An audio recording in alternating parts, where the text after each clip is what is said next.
Skin కాంప్లెక్షన్ని improve చేసుకోవాలనుకునే వాళ్ళు నేను చెప్తున్న స్కిన్ బ్రైట్నింగ్ టిప్ని ఫాలో అయితే స్కిన్ కాంప్లెక్షన్ బాగా ఇంప్రూవ్ అవుతుంది. దీనికి జాతికాయని ఒకటి తీసుకున్నాను. పాలు కొంచెం తీసుకుని జాతికాయని బాగా పేస్ట్ వచ్చేంత వరకు రుద్దాలి.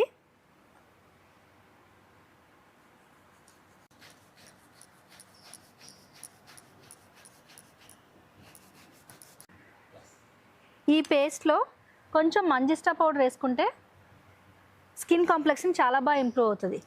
మంజిస్టా జనరల్గా మనకి ఇది ఒక రూట్.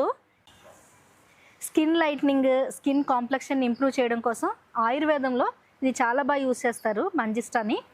ఇప్పుడు ఈ పేస్ట్ని మనం రెగ్యులర్గా అప్లై చేసుకుంటే మన స్కిన్ కాంప్లెక్షన్ అనేది చాలా బాగా ఇంప్రూవ్ అవుతుంది.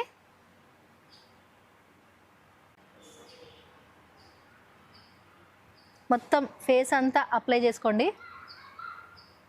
ఒక్క 10 మినిట్స్ ఉంచుకుని వాష్ చేసుకోవచ్చు. దీన్ని మనం రెగ్యులర్గా అప్లై చేసుకుంటున్నప్పుడు మన స్కిన్ మీద ఉండే డార్క్ స్పాట్స్, స్కార్స్ అన్ని డార్క్ సర్కిల్స్తో సహా రిమూవ్ అయ్యి స్కిన్ కాంప్లెక్షన్ ఇంప్రూవ్ అవుతుంది. Even pigmentation, depigmentation, hyper pigmentation రెండింటిని కూడా ఇది క్లియర్ చేస్తుంది.